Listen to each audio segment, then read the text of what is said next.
Hello everyone, welcome back. In this video, I will show you how to convert Tron or TRX to BNB in Trust Wallet. For that, you need to launch your Trust Wallet mobile application and then you just have to log in into your account. Now, once you're successfully logged in, on the home page, you are going to see a bunch of different options in the bottom. So you need to tap on the swap option and then you will be landed on this page.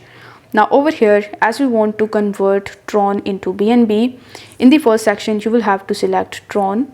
For that you need to tap on this drop arrow button and after that you need to search for TRX and then you need to just select TRX over here.